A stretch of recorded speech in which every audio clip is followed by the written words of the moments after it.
silakan, nggak jadi masalah. Saya terbuka untuk publik, jadi saya silakan untuk kalian semuanya liput dari awal sampai akhir supaya kita juga melihatnya secara transparan ya, secara terbuka semuanya. Kalau memang saya ada salah, memang terbukti saya melakukan kejahatan, saya membahayakan masyarakat, saya siap dihukum seberat-beratnya.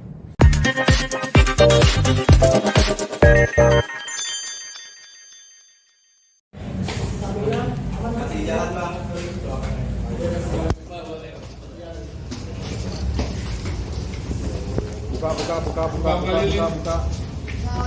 Masih main ya, saya siap menjelaskan semuanya. Dia akan membuka fakta-fakta baru gimana dok? Ini kesempatan saya untuk menjelaskan dengan sebaik-baiknya. Di sini ya. Iya. Di sini.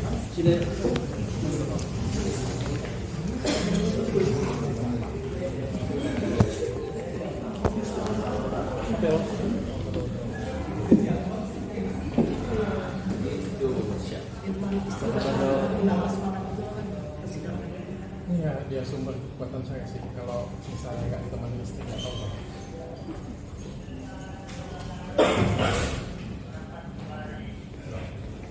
Dok mungkin boleh sedikit Bang Ais juga seperti apa? oh saya mau komen dulu ya. Alasannya saya yang cabut kok uang saya. Oh enggak sih, sebenarnya dari beberapa Pak Aziz itu bukan pengacara utama saya ya. Jadi pengacara utama ini saya jelasin. Pada waktu kemarin di Polda Metro Jaya, saya harus mengganti pengacara saya pada waktu itu. Saya bingung sih pengacara mana yang bagus karena banyak pengacara oknum lah ya saya bilang ya, yang membohongi atau gitu sama. Jadi saya belum ketemu pengacara yang bagus, jadi saya pakai pengacara sementara dulu. Dan akhirnya kemarin Ustadz Halif Kasalamah, guru saya, telepon saya, dia kasih rekomendasi ini katanya pakai pengacara ini dia bilang. Dia kasih jaminan, dia kasih rekomendasi. Saya tanya dengan Pak Ustadz, saya nggak begitu kenal, saya bilang. Menurut Pak Ustadz bagaimana? Saya kasih rekomendasi, saya bilang. Dia pasti akan bantu orang yang baik.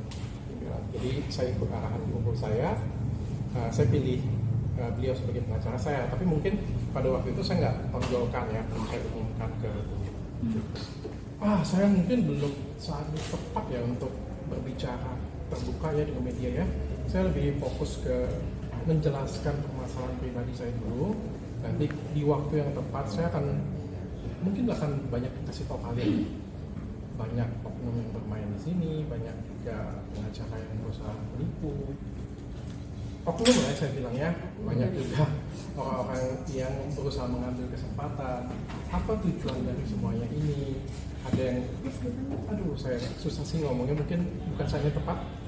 Sekarang permasalahannya adalah masalah saya fokus dulu ke masalah saya. Kalau kemarin kan kepolisian konferensi pers terus menerus, pelapor juga konferensi pers terus menerus, dari pihak kejaksaan juga konferensi pers terus menerus. Saya kan tidak memberikan statement satupun, maka mungkin inilah saatnya untuk saya memberikan penjelasan lengkapnya dan sejelas-jelasnya di tempat ini pada yang mulia hakim yang terhormat, yang nanti beliau yang memutuskan. Saya pikir itu saya keluar. Ya, jadi pertama kan dengan Bang Jeffrey ya, dengan Bang Jeffrey saya putus pada waktu itu, saya putus kuasa saya. Lalu saya karena nggak ada pengacara, saya pakai pengacara sementara. Pak Aziz itu pengacara sementara.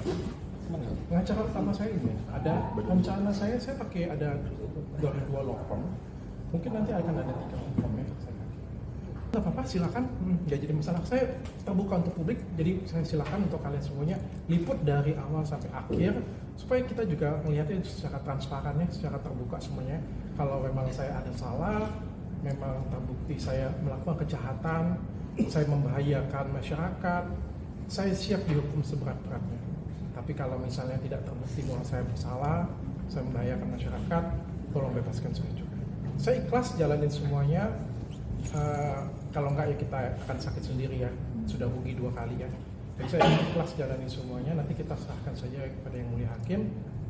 Kalian boleh liput setiap kali sidangnya supaya juga bisa terbuka untuk Dok, kondisi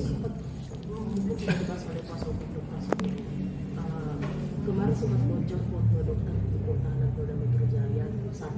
itu bagaimana dok? Wah, saya nggak tahu, saya di dalam, saya Dok nggak. mengetahui nggak tentang berita itu sampai Hans juga akan melaporkan ke Propam? Saya ada terkopi sih cerita itu, tapi saya nggak mau terlalu ambil pusingnya tentang apa yang terjadi di depan ya. Banyak sekali di luar sana, pokoknya sampai ke sertifikat mualaf juga dicabut juga viral. Saya juga nggak mau terlalu berpikir ke sana ya. Saya fokus saya ke istri, keluarga, karyawan sedapat mungkin, anak-anak, dan juga permasalahan hukum saya ini pengen saya selesaikan terlebih dahulu sih. Saya capek kita perang opini kanan kiri, sebelah sana kanan kiri perangnya. Oke, kita selesaikan di pengadilan, kita buka-buka fakta aja di pengadilan. Dok, kondisi Kesulitannya kan saya memang ada sakit gastritis ya, kronis ya. Sebelum ini kan saya banyak kali untuk dirawat di rumah sakit, karena dirawat di rumah sakit juga ada gastritis kronis ya. Ada pengobatan rutin yang memang harus saya jalani juga. Kemarin sempat saya mengajukan di Polda Metro, sempat diinfus juga di Polda Metro beberapa kali. Diinfus di dokter ya. Untuk di sini saya masih makan obat teratur. Dan ini juga saya lagi minta untuk arahan supaya bisa dapat pendampingan dari tim medis supaya enggak sering terlalu kumat lagi. berarti masih konsumsi obat dok? Masih Masih. lama. Oke, dok kan kemarin kan 2 minggu atau 2 minggu belum boleh dijenguk ya untuk keluarga selepas pemindahan di Pemuda sendiri. Mungkin keluarga pasca ini bisa menjenguk lagi dok atau seperti apa? Sebenarnya kemarin dari pihak PH bisa datang kok, dari PH bisa datang, bisa mendampingi juga sebenarnya. Ya, nanti kita serahkan yang terbaik aja lah ya. Dok, ini kan sudah berbulan-bulan tidak perkembangan segala apa sudah coba disampaikan. Banyak orang yang menilai itu makanya. Saya nggak berpikir seperti itu ya. Yang tahu saya, istri saya, yang tahu saya anak-anak saya, yang tahu saya keluarga saya, yang tahu siapa saya, karyawan-karyawan saya paling tahu dari siapa saya. Mungkin beberapa teman-teman di sini yang dekat dengan saya pasti tahu siapa saya. Bagi yang nggak kenal dengan saya ya terserah dia mau berpikir apa ya. Saya juga nggak mau ambil pusing ya. Yang jelas selama saya praktek, saya berapa tahun ya Pak? 2009 sampai sekarang 16 tahun. 16 tahun ya benar ya, 16 tahun. Saya nggak pernah jual produk tanpa izin edar. Semua produk yang saya jual BPOM. Saya nggak pernah jualan skincare abal-abal yang ada merkuri, ada hidroquinone yang membahayakan orang, yang bisa bunuh orang. Kalian tuh nggak berkas saya semuanya. Tangan saya nggak bisa bikin. Waktu saya datang, pengacara saya langsung bilang, wah kalah kasus korupsi, dia bilang. Korupsi aja nggak setebal itu katanya. Ya saya apapun itu saya jalanin aja lah ya. Produk saya nggak ada membahayakan satupun, nggak mencelakakan satupun orang. Ya kalaupun katanya agak sedikit lebih mahal, ya saya pikir kan itu kan ada karya ya. Karya itu kan harus dihargain ya menurut saya ya. Karya itu kan berbeda-beda ya. Itu aja sih. Kalau misalnya saya disalahkan karena sedikit lebih mahal, saya nggak bisa ngomong apa-apa sih. Saya serahkan semuanya kepada yang mulia hakim aja. Dok, ini kan menjadi merembet kemana-mana ya dok ya, sampai ke sertifikat mualaf dokter dicabut gitu. Mungkin banyak yang menanyakan netizen keraguannya gitu dan lain-lain gitu. Mungkin tanggapan dokter seperti apa sih dok? Saya tidak mau terlalu ambil pusingnya apa yang dipikirkan oleh netizen ataupun juga oleh pelapor ya. Saya nggak terlalu pusing. Tapi yang jelas guru saya support saya. Ustadz Jerry Sulaiman datang pada saya, dia support saya. Ustadz Felix Shaw datang loh, jenguk saya juga memberikan support langsung. Bahkan pengacara ini juga diberikan rekomendasi khusus oleh Ustadz Jerry Sulaiman juga. Dan bagi saya yang paling penting itu keluarga, anak-anak, guru-guru saya sih. Saya nggak peduli, dan yang paling penting Allah tahu sih. Saya nggak penting sih bagi netizen yang bilang ini apapun ya, apapun saya nggak peduli. Yang penting saya belajar dan susu. Apa yang mau disampaikan kepada keluarga dan anak? Dengan keluarga dengan anak saya sampaikan sendiri aja. Kangen banget mungkin. Hah? Kangen banget. Saya kangen, jujur saya kangen, sangat kangen sekali. Saya kangen sekali dengan istri dan anak-anak saya. Kangen sekali ada di rumah. Saya kangen sekali melayani pasien-pasien saya. Saya kangen sekali dengan karyawan-karyawan saya. Tapi apapun itu, permasalahan ini harus saya lalui dan harus saya hadapi. Harus saya jelaskan sejelas-jelasnya. Tapi sebenarnya yang bikin saya sedih, apa sih urgensinya sampai harus ditahan? Sedangkan kan tidak ada korban satupun di sini. tidak ada bahaya satupun di sini. Kalau misalnya saya mencelakakan orang atau membunuh orang atau misalnya secuil saja melukai fisik seseorang, nggak apa-apa, tahan saya, bahkan kali 2 nggak apa-apa. Tapi kalau misalnya saya nggak ada kesalahan, nggak mencelakakan orang sama sekali, ayo saya bersedia selesaikan sidang ini sampai selesai. Jangan bubarkan, selesaikan sidang ini sampai selesai. Tapi izinkan saya juga tetap bisa beraktivitas dengan keluarga, dengan Istri nangis gimana dok? dengan ya dia sedih sebenarnya. Dengan karyawan juga, dan izinkan saya juga tetap melayani pasien-pasien saya. Sampai nangis dok. Istri tetap selalu menemani dari pas di Polda. Dokter ini selalu tough nih, Dok. Dokter ini luar biasa.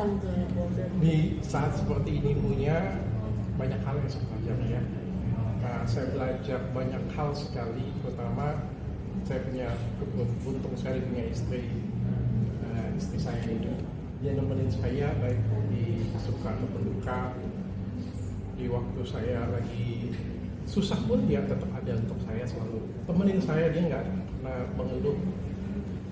Setiap hari hampir beliau datang dan kasih support untuk saya, walaupun kadang-kadang waktu jemput besukan nunggunya lama sampai 1,5 jam, kadang-kadang beliau luar biasa. Saya beruntung banget dapat istri seperti itu. Dok, mungkin gimana dok seperti dari kemarin dok, belum memberikan terkabul dengan supportnya. Dan dia nangis. Gimana dok? Sepatah bapak dok. Ini pengacara saya belum datang ya?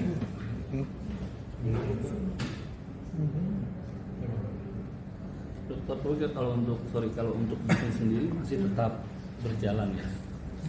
Berjalan, demikian adanya. Saya juga mohon minta maaf juga dengan karyawan saya yang pasti terganggu ya. Saya minta maaf juga dengan pasien-pasien saya. Izinkan saya di sini menyelesaikan sidang ini. Saya akan menjelaskan dengan kalian sebaik-baiknya. Saya percaya sih kalau kemarin kan semuanya bisa ada namanya penggiringan opini ya. Jadi kalau di sini saya akan menjawab dengan terang benerang. Saya juga malas ribut di medsos.